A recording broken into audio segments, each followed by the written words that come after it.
WH. Para de pensar, para de mirar para adentro. ¿Quieres saber qué es lo que tú tienes?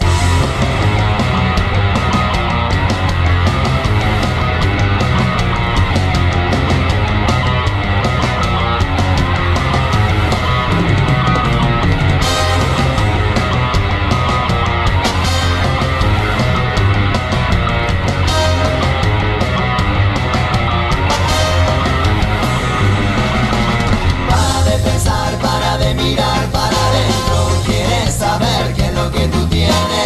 Presiento mi ser enloqueciendo, pero ahora no podré soltarme de este sueño. Pero ahora no podré soñar.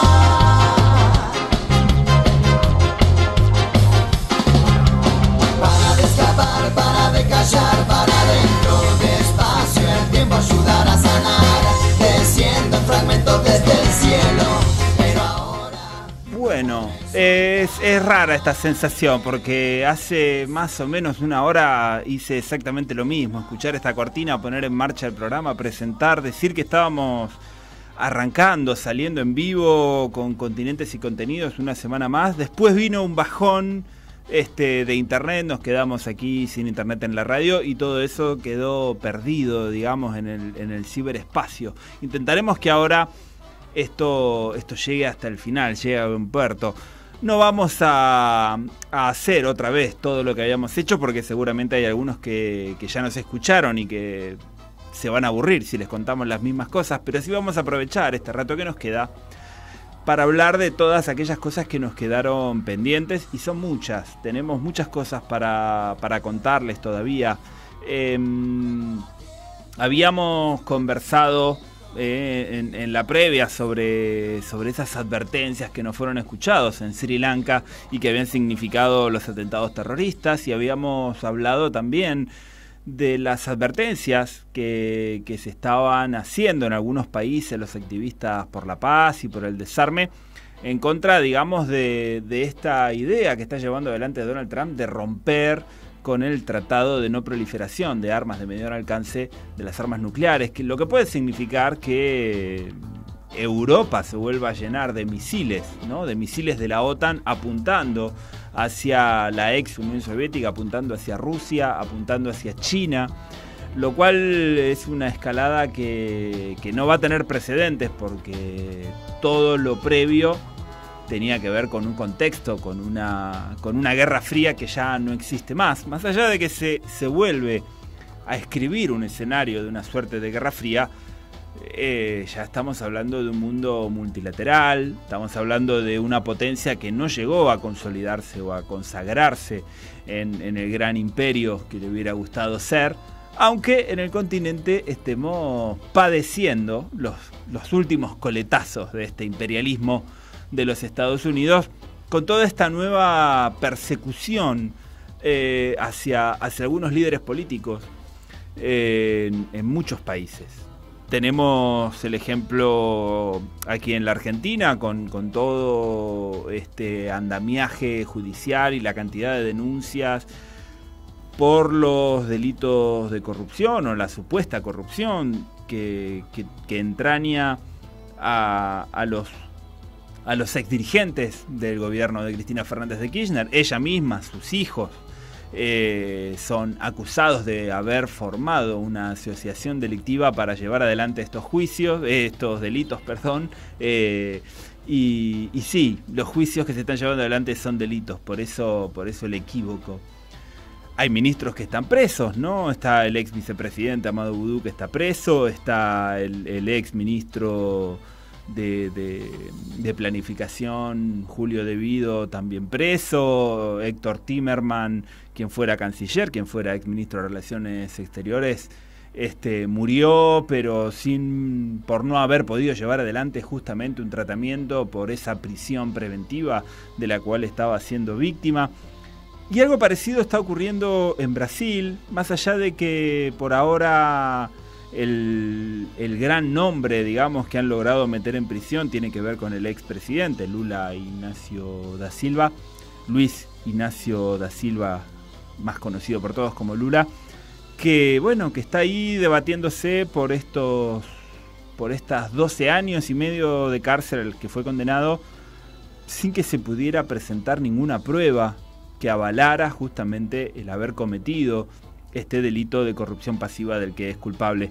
Otro tanto está ocurriendo en Ecuador y otro tanto está ocurriendo en Perú. Por eso de aquí a unos minutos nos comunicaremos con alguien desde allí que nos ayude a entender cómo se llegó a esta situación de la cual el expresidente Alan García decidió suicidarse en un acto que muchos presentan como desesperado, pero que claramente lo que muestra es un acto de denuncia justamente de este clima de persecución judicial que estamos viviendo en el continente.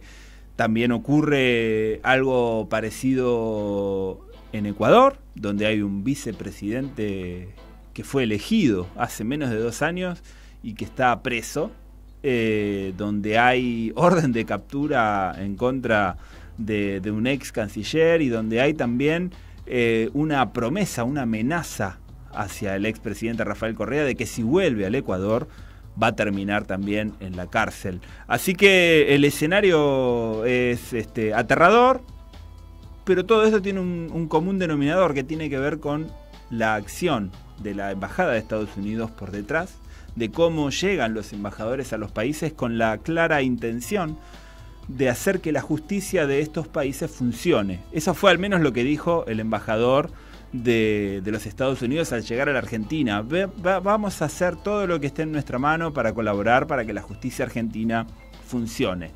Claramente está funcionando para los intereses de ellos. De eso se trata. De quitar de en medio a todos los políticos que pudieran hacer un poquito de sombra a este poder imperial que intenta consolidarse en la región y sobre todo también abrirle camino a las grandes empresas constructoras de los Estados Unidos que habían encontrado en América Latina no solamente a la competencia local, sino también a la competencia de las empresas chinas, de las empresas rusas, de las empresas que venían a hacer negocios de otra manera y que estaban haciendo perder peso a las empresas estadounidenses en la región y que ahora, a través de este ariete judicial, vuelven a instalarse aquí en la región. Y todo eso ocurre en medio de una guerra comercial contra China, de la cual hay una noticia que marca también cómo todo esto se va posicionando. El gobierno de Estados Unidos, encabezado por Donald Trump, anunció el lunes que aplicará en su totalidad las sanciones impuestas unilateralmente por este país contra Irán, por las que le pondrá fin a un programa de exenciones que permitía que algunas naciones siguieran comprándole petróleo a Irán sin que Estados Unidos las penalizara. El secretario de Estado, Mike Pompeo, anunció el endurecimiento de las sanciones el lunes y sostuvo que la medida beneficiará a Arabia Saudí, cuando no, y a otros aliados de Estados Unidos en el Golfo Pérsico. El secretario de Estado declaró: Estados Unidos ha estado en constantes negociaciones con aliados y socios para ayudarlos en la transición del petróleo iraní a otras alternativas, y hemos trabajado con los principales países productores de petróleo para asegurarnos de que el mercado tenga el volumen suficiente para minimizar el impacto en los precios. Tanto el Reino de Arabia Saudita como los Emiratos Árabes Unidos nos han asegurado el suministro apropiado para los mercados. Las autoridades chinas se opusieron inmediatamente a la medida de endurecer las sanciones con el argumento de que pone en peligro sus negociaciones con Estados Unidos para ponerle fin a la guerra comercial del presidente Trump. China es el mayor comprador de petróleo de Irán, con un consumo de alrededor de la mitad del millón de barriles que exporta Irán a diario.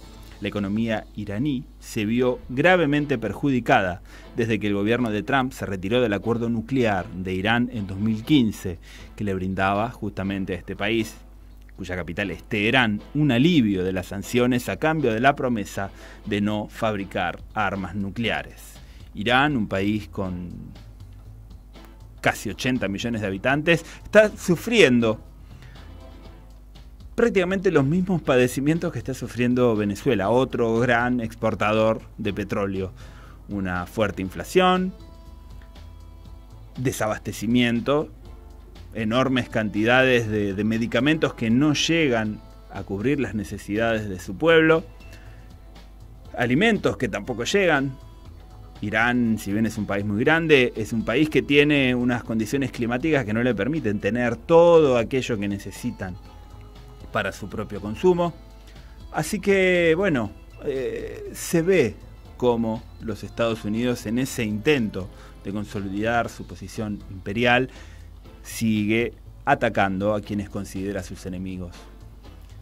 Hablando de esto, lo que propongo es hacer un breve cortecito musical con alguna canción que tenemos por allí preparada y nos disponemos a hablar entonces con nuestro invitado desde Perú y que nos ayude a entender y ver si desde Perú se percibe todo esto que está ocurriendo de la misma manera o los matices son tantos que quizás haya que pensar de una manera un poquito más grande. No lo sé, vamos a conversarlo después de escuchar esta canción.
Continent et contenu sur Radio H. Regardez le monde pour mieux voir l'Argentine.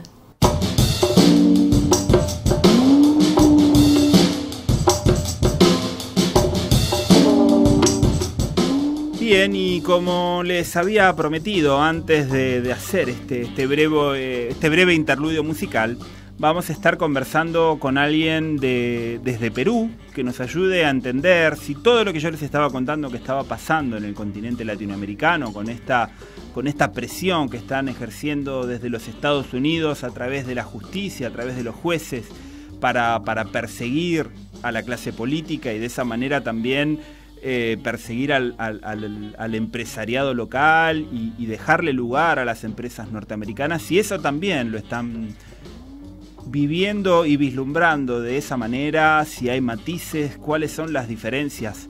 Para ello nos comunicamos con Guillermo Bermejo, un activista político desde allí, desde Perú mismo. Hola Guillermo, ¿cómo estás? ¿Cómo están? Un saludo aquí desde el Perú para nuestros hermanos de Argentina. Bueno, eso, me gustaba esta idea de confrontar un poquito cómo se lee lo que está ocurriendo. Por supuesto, teniendo en cuenta ahora la última noticia que llegó desde Perú, que tiene que ver con el escándalo que se formó alrededor del suicidio del expresidente Alan García, quien, se perjuraba víctima de una persecución política. Sí, miren, varias cosas. Una que tú has precisado creo de manera correcta, y que se lee poco aquí, es que esta es una bronca que viene desde afuera, ¿no? La expansión del empresariado brasileño hacia el norte de nuestra América generó que haya una respuesta, ¿no? Conociendo que en la mayoría de nuestros países, sobre todo en los países neoliberales, el tema de la corrupción es algo cotidiano, y peor que cotidiano, se ha naturalizado, ¿no? Es una cosa que vamos aceptando de una manera inapropiada, pero que se nos va naturalizando, ¿no? Y es por eso en el caso peruano, porque no puedo hablar por los demás países, pero en el caso peruano es por eso que comienzan a caer una serie de líderes políticos, expresidentes, presidentes, congresistas, postulantes a la alcaldesa de Lima, el exalcalde de Lima también, en estos días va a salir la noticia, porque es un tema legal que no pueden controlar, ¿no? Esto en el Perú no ha sido nuevo, porque por ejemplo, en el 2001, a la caída de la dictadura, la empresa telefónica, la española, le dio 5 millones de dólares a Lourdes Flores, le dio 3 a Alan García, le dio $1 millón a Toledo, para que variaran el discurso que en esa época, por ejemplo, era el retorno de la empresa a manos del Estado, ¿no? Que era una de las banderas de lucha de aquella época. No es nuevo, digo, tampoco, porque el 2011 supimos de la bancada minera, como se le denominó en aquella oportunidad, donde la empresa de Roque Benavides, que es el consorcio de mineros más importante del país, habían apostado a todos los caballos, ¿no? O sea, a los candidatos posibles que iban a ganar en las regiones donde habían conflictos mineros, se les abonó $20.000 por cabeza, además de toda la parafernalia de la campaña, que como, bueno, no conocen la realidad peruana, pero en el Perú se gasta muchísimo dinero en propaganda, ¿no? No tiene comparación en la región el dinero que se gasta en papel, en propaganda visual, en la calle, como se gasta en el Perú. Entonces, esto que ya venía pasando y que no era un escándalo, ¿no? Porque eso lo han ido controlando aquí hacia adentro, ¿no? O callando o manejándolo con la prensa, y también en el Poder Judicial, en este caso, ese control no lo tienen, ¿no? La información que ha dado Odebrecht, ¿no? Para quedar limpio y poder seguir operando, es demasiado fuerte, ¿no? Lo que ha generado el suicidio de García, la fuga de Alejandro Toledo, el encarcelamiento previo que tuvo tanto Ollanta como su esposa, que lo mantiene en este momento ya con orden de prisión preventiva al expresidente Kuczynski, y que ya hace tambalear a la exalcaldesa, por lo menos Susana Villarán, que es, las noticias más relevantes de las declaraciones de Barata del día de hoy.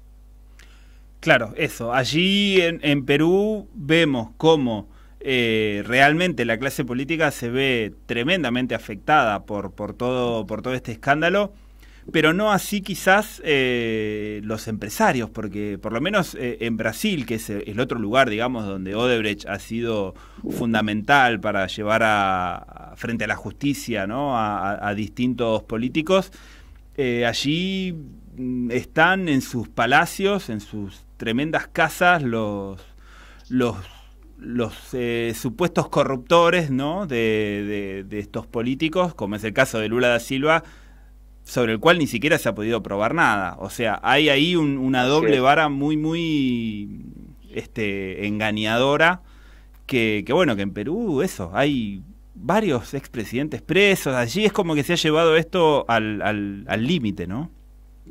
Sí, pero que hay una cuestión también, ¿no? Si bien es cierto en otros países también, ¿no es cierto?, ha habido participación de expresidentes o funcionarios en su momento, lo del Perú realmente es vergonzoso, ¿no? O sea, si tú revisas las fotos de las denuncias de Odebrecht en varios países, en ninguna vas a encontrar a un expresidente o a los candidatos o a los ministros bailando samba en un evento, ¿no? A ninguno lo vas a encontrar con el casco y el overol de Odebrecht. O sea, esto ha sido absolutamente descarado y nosotros lo señalábamos en su época, ¿no? Que eso no era gratuito. Que Alan García haya puesto porque le donó Odebrecht un Cristo al estilo del Cristo del Corcovado en la Costa Verde de Lima, de verdad era un señalamiento clarísimo de que había un montón de plata mala vida de por medio. Eso por un lado, pero en el tema de los empresarios, fíjate que sí hemos tenido algunos detenidos del grupo más grande de los consorcios de aquí, que es Grañi Montero, que es del grupo El Comercio, ¿no? Digamos que es como el Clarín argentino, claro, como el Mercurio chileno, que hoy han tambaleado, ¿no? O sea, Barata ha declarado ya de que ellos, por la construcción de una de las obras públicas del país, dieron $3 millones para poder hacer una serie de cambios que los beneficiaba a la larga, ¿no? O sea, esto realmente recién empieza, y sabemos, ¿no?, que hay una serie de empresas que consorciaron con Odebrecht que se van a ver directamente afectadas, ¿no?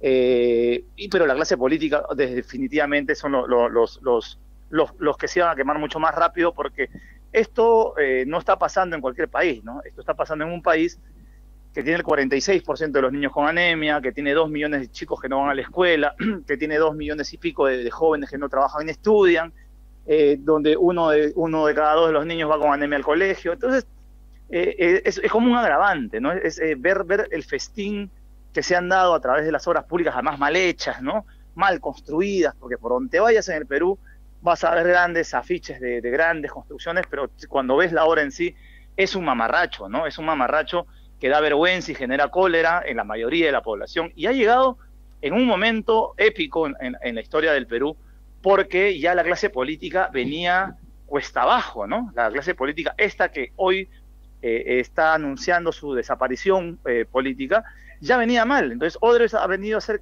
una especie de epitafio encima de ellos, ¿no? Y obviamente también sobre la clase empresarial. Fíjate que si un gremio estuvo sumamente afectado es la CONFIEP. No sé cómo compararla con qué por allá, pero es el centro donde se reúnen todo el gran empresariado peruano, ¿no?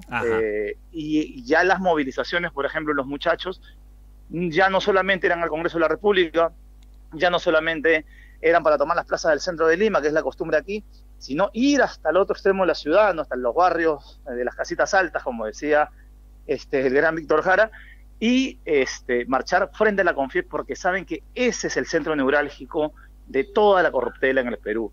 Nos lleva más o menos a concluir de que estos tipos son como el millonario que va a la carrera de caballos y le apuesta a todos los caballos, ¿no? O sea, le dieron plata a todos, ¿no? A ver, y no importaba, porque la inversión realmente era poca para... Claro, la iban a recuperar seguro. Finalmente se han llevado, ¿no? Claro. Seguro. Bueno, pero todo esto llega durante el gobierno de Martín Vizcarra, un presidente que llegó a ese lugar también a través digamos, de la expulsión del cargo de Kuczynski, un banquero que también llegó a ser presidente por este vacío de clase política que vos estabas hablando, por esta situación de descrédito absoluto. Pero ¿quién es Vizcarra? ¿Qué se puede esperar? Porque, digamos, políticamente de alguna manera Perú va a tener que recomponerse.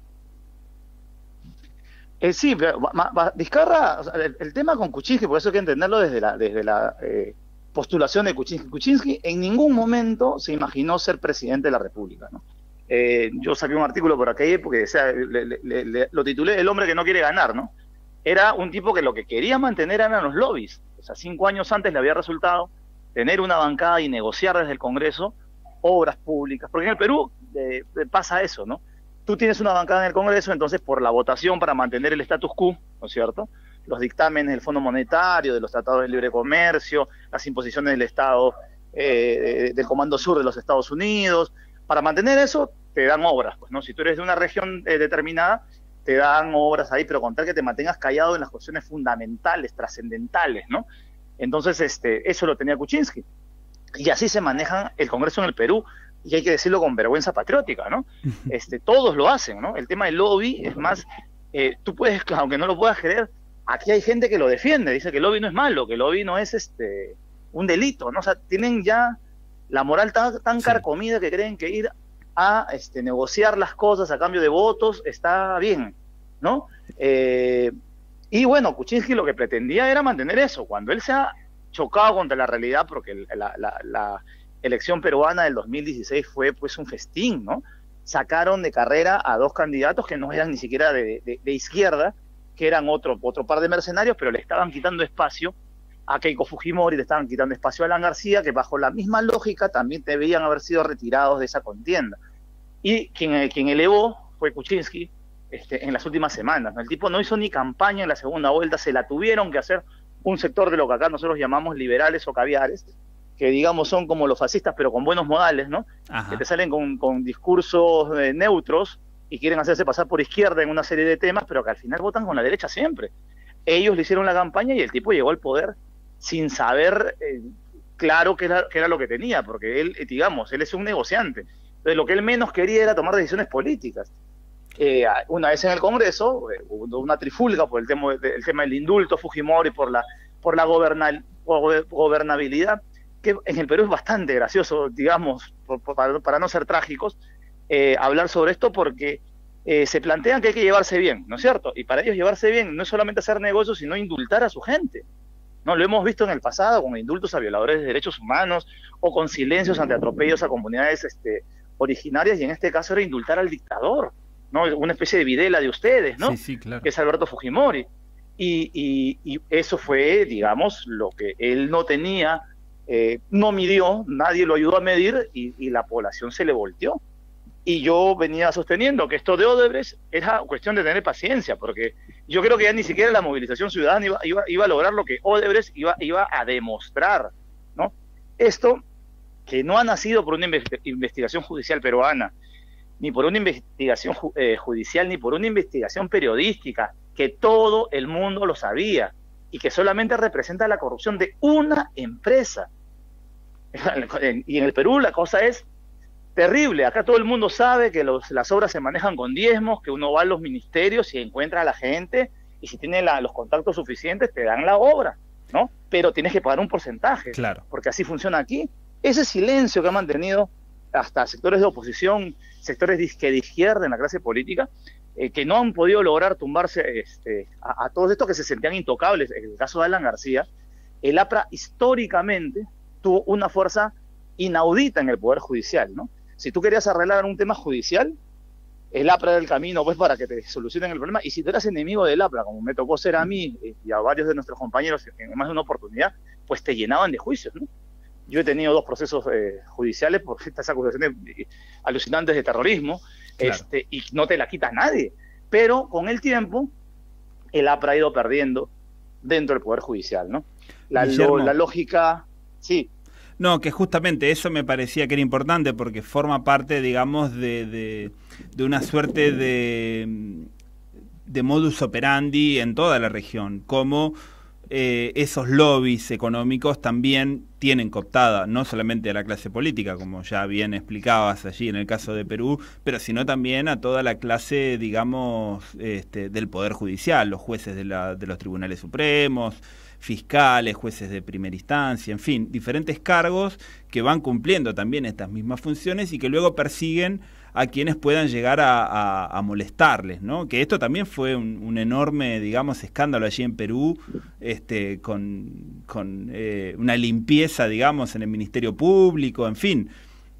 ¿Cómo explicarías todo esto? Porque, digamos, lo quiero poner dentro de este contexto regional, de fiscales que se suicidan, de jueces que tienen accidentes y se mueren, de jueces que se autoenvenenan, como ocurre en Colombia, o cosas que pasan, ¿no? También en Brasil, en Argentina, digamos, en todos estos lugares hay como una red desde la justicia que está llevando adelante también este tipo de acciones.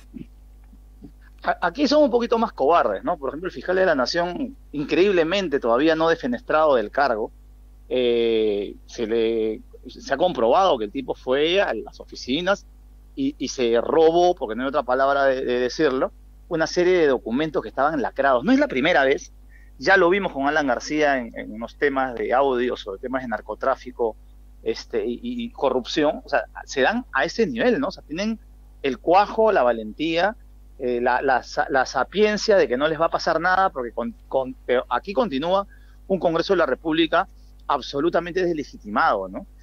Justamente, tú preguntabas hace un rato el tema de Vizcarra. Vizcarra se mantiene ya hoy en caída libre, ¿no? Va cayendo más de 18 puntos, luego de un romance inicial, porque fue muy astuto, nos llamó a una consulta ciudadana en diciembre, la gente votó muy creída y muy optimista con que los cambios iban a dar. Yo le señalaba que era cuestión de meses nomás de ver que ninguna de esas cosas iba a poder dar, porque una cosa es querer y otra cosa es poder, y que esto es simplemente un paliativo, y ahora y él ya se mantiene, ¿no?, por debajo de la popularidad que él pretendía tener, y cada mes no se va demostrando que esto es mucho más fuerte, ¿no?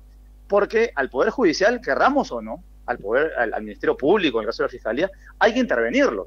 O sea, no es posible que la justicia peruana siga siendo maniatada por una cúpula mafiosa, porque otra palabra no hay, que colocan según conveniencia fiscales y jueces, ¿no? Y lo que se ha logrado con estos fiscales valientes realmente han sido porque han sacado cabeza y han declarado que se les ha amenazado constantemente. Uno de los fiscales que está en estos momentos viendo el caso Odebrecht se presentó ante la televisión y dijo con valentía que a él le habían dicho que con Alan García no se podía tocar, ¿no? Que no se podía tocar a Keiko Fujimori, que a ninguno de los dos se les podía tocar, ¿no?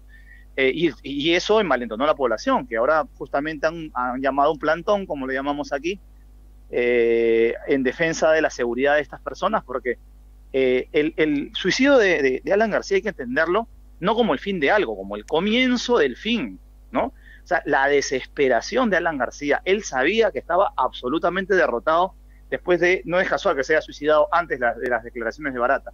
Él, que era un zorro político, sabía que la detención tenía que ser antes de lo de Barata. Y decidió el camino de los cobardes, ¿no? De irse sin pagar ningún tipo de culpa, de no enfrentar a la justicia. Y hoy la desesperación en el Perú, si tú sigues un poquito lo que está pasando acá, es que ya el Congreso se está moviendo para que no hayan prisiones preventivas, no, sino arrestos domiciliarios nomás.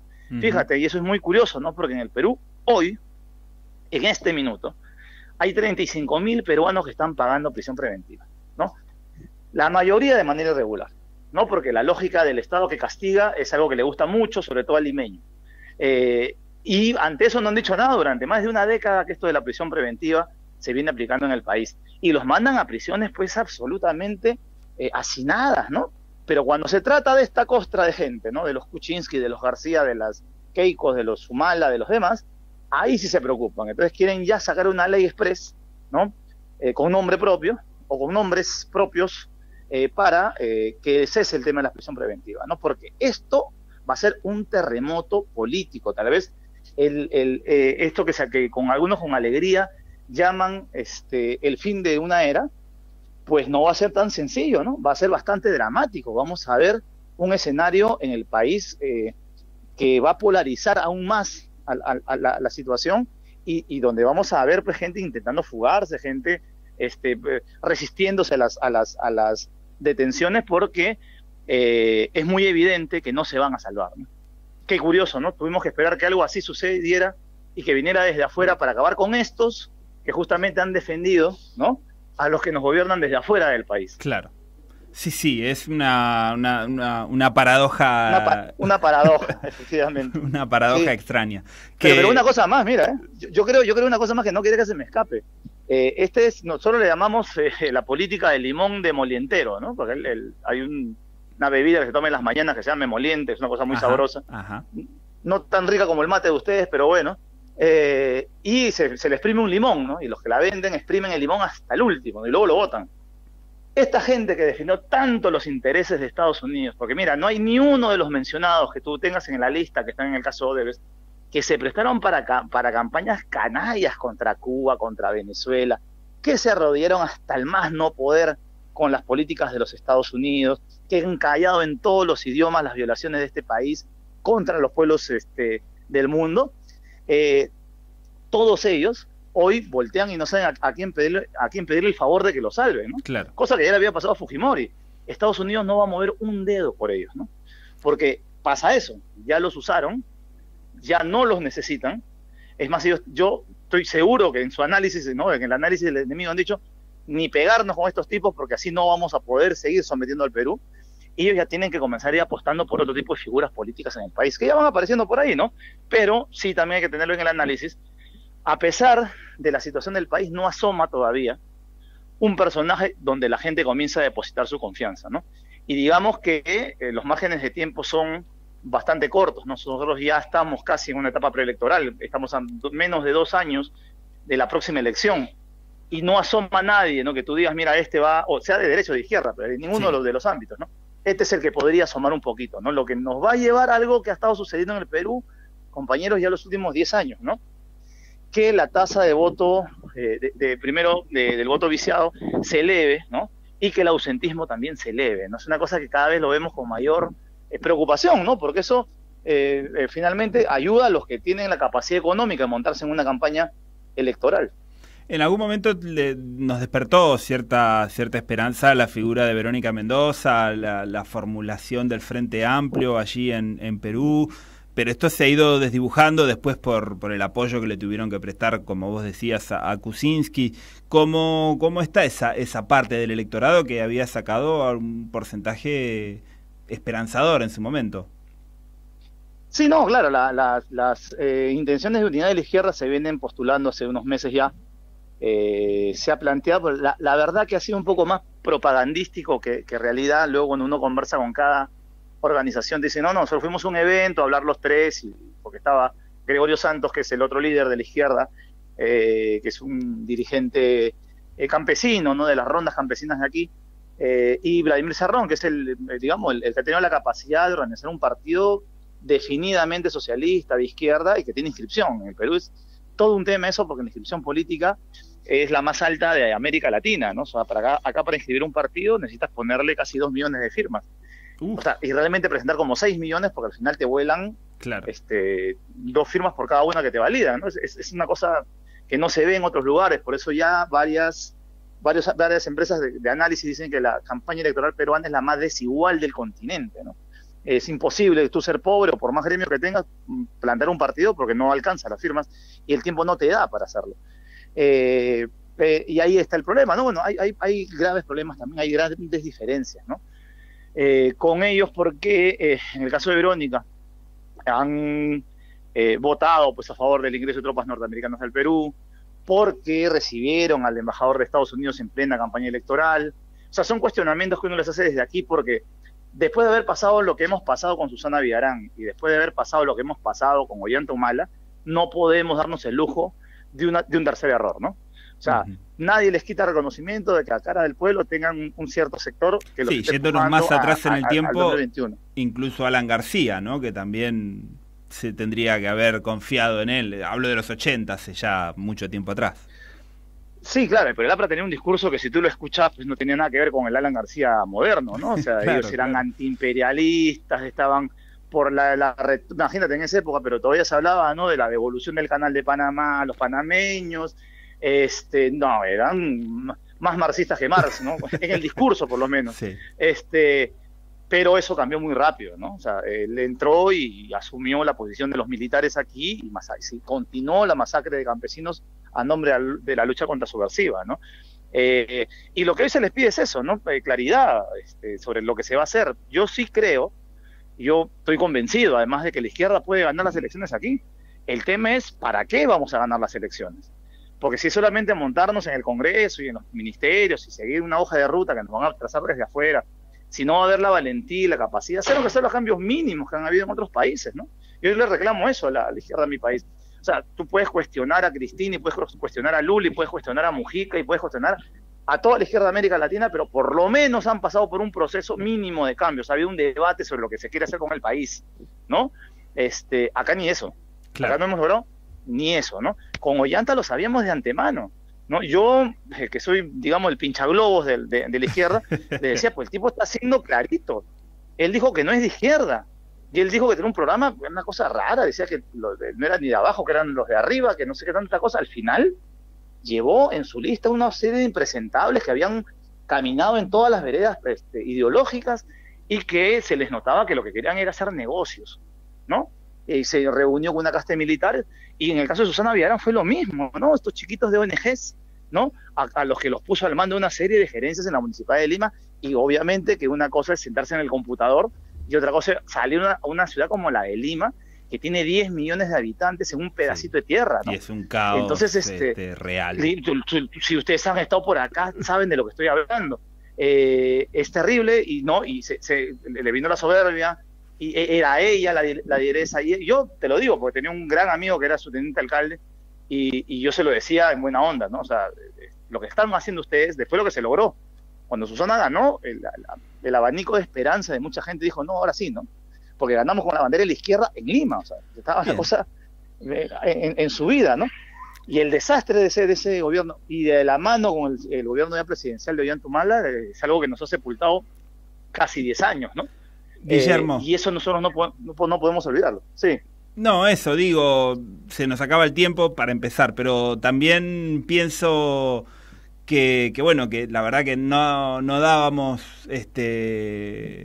no teníamos confianza quizás de que un país como México, también víctima de estos latrocinios y de estos niveles de corrupción y de violencia durante tanto tiempo, se permitieran probar con un personaje como Andrés Manuel López Obrador y toda la nueva esperanza que se está emergiendo quizás allí en México. Bueno, podemos quizás imaginar que algo así puede llegar a ocurrir ahora, como bien nos decías, en Perú, más allá de que no aparezca por ahí una cara visible, alguien en quien se pueda depositar esta esperanza, pero bueno, vamos a confiar que la gente es capaz, ¿no?, de revertir estas situaciones. Desde luego, no sé, si algo nos caracteriza a los revolucionarios es el optimismo, ¿no? Y sí, ¿no? O sea, sí, lo que exigimos es claridad, ¿no? Es lo que exige la población, además, al margen de lo que opinemos los que estamos en la izquierda, la gente quiere claridad, quiere saber qué se va a hacer.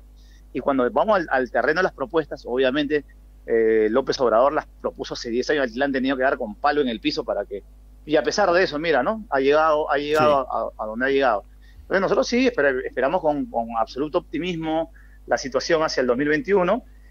Va a ser un largometraje, digamos, estas semanas, porque va a ser duro lo que declara Barata. Cada 10 minutos aparece nueva información que uno dice, no, esto se le va a acabar el papel a la justicia peruana para dar las detenciones preliminares, porque es muchísima gente, ¿no? Estás hablando de Jorge Barata, ex representante de Odebrecht en el Perú. Lo digo porque aquí en la Argentina también tenemos un Barata y por ahí se confunden las cosas.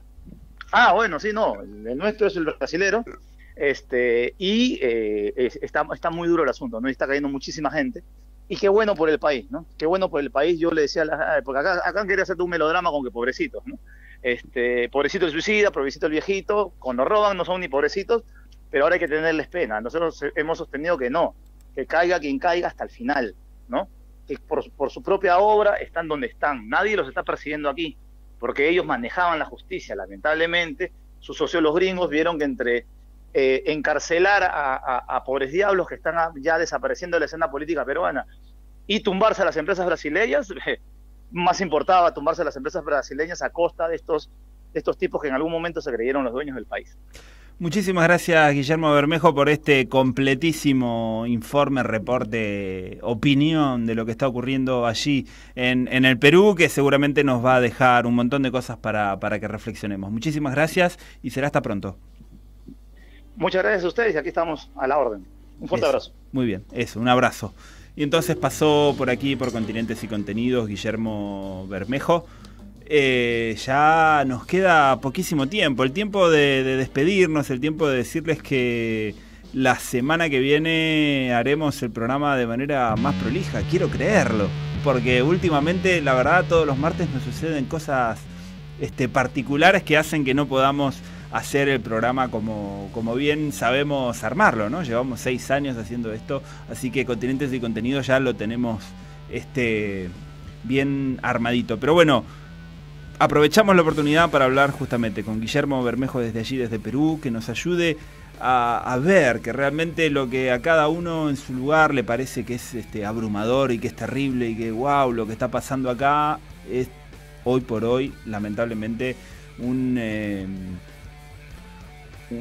una repetición, digamos. Cualquier país donde pongamos la lupa están pasando cosas muy graves, muchas ligadas justamente a esta corrupción de la clase política, el descrédito fatal que no solamente tiene la clase política, sino también la justicia. Los jueces, los fiscales están perdiendo todas las batallas y es necesario reconstruir, reformular estas instituciones para poder dar algún tipo de respuesta positiva a estas crisis que se están viviendo y sobrellevando en todos lados. Nos vamos a ir hasta la semana que viene. Hay otro programa ya esperando ahí, listas para entrar, las chicas que hacen Subí que te llevo, y bueno, y después de eso llegan Daniela Bambil y Carlos Caramelo para hacer la trama bonaerense, así que se pueden quedar aquí en Radio H, que hay todavía mucho por escuchar. Nos vamos con los créditos que no estuvieron al principio, sí, pero están al final, y hasta la semana que viene.